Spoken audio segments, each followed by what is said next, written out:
From within the game reality, the Ludus, the world seems very real, even though it's actually based on code, the source, and is just a sophisticated collective dream, constructed using mathematical holography. Look around you at all the tables and chairs, the plants and animals, the trees and the birds. At first glance, these things seem material to you, but that's because you are under the spell of the human senses, which are limited, fallible, unreliable, and even delusional.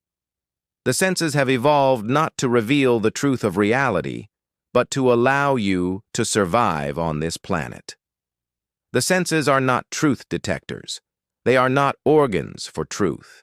They are instruments, tools, that efficiently present you with information about your environment, allowing you to avoid being prey for someone else. The information needs to be timely and useful. It does not have to be accurate. It does not have to show you actual reality. There is evidence that in some crisis situations people lose their color vision.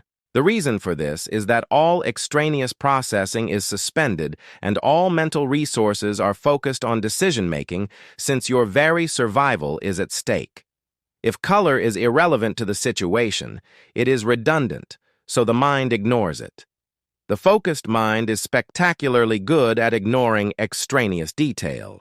In the famous invisible gorilla experiment, people were asked to watch a short video in which 6 people, 3 in white shirts and 3 in black shirts, passed basketballs around, and to count the number of passes made by the people in white shirts. 50% of the people engaged in this counting task failed to notice a big gorilla, a man in a costume, strolling into the middle of the action, facing the camera and thumping its chest, spending a full 9 seconds on screen. The most startling aspect of this experiment was not so much the failure to see the gorilla, but the capacity to see something that wasn't the gorilla. In other words, even though a gorilla was fully in their line of vision and unmissable, 50% of people saw a gorilla-free scene.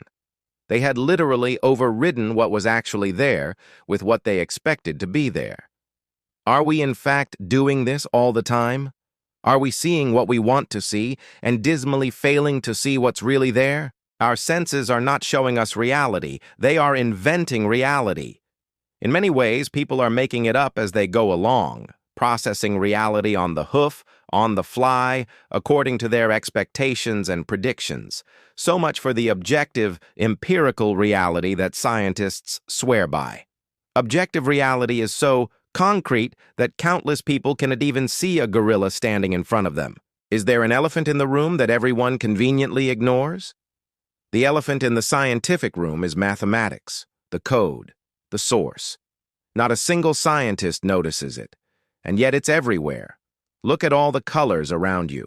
Colors help to differentiate one thing from another. What is color? Color is light.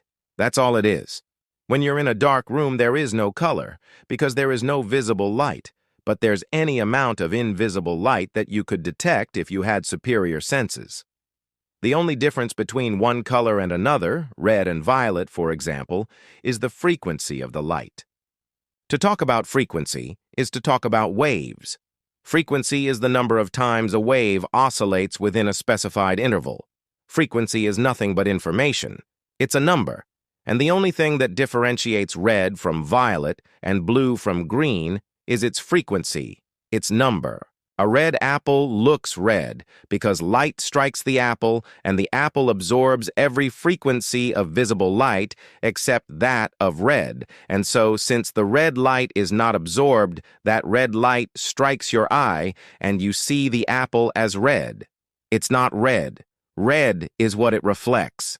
And remember, red is just a frequency, a number, information, code. But you experience that number, that code, as red. This is a critical point. You literally experience numbers as things other than numbers, as colors, tastes, smells, sounds, emotions, and so on. We refer to this as the semantic, empirical content of the number as opposed to its rational syntax. The semantic aspect of the number is its perceived meaning, its content as opposed to its form, the information carried as opposed to the information carrier. Why don't we see numbers all around us? Well, we do, except we see them as semantic experiences rather than abstract symbols, and that is why people disbelieve that reality is mathematical.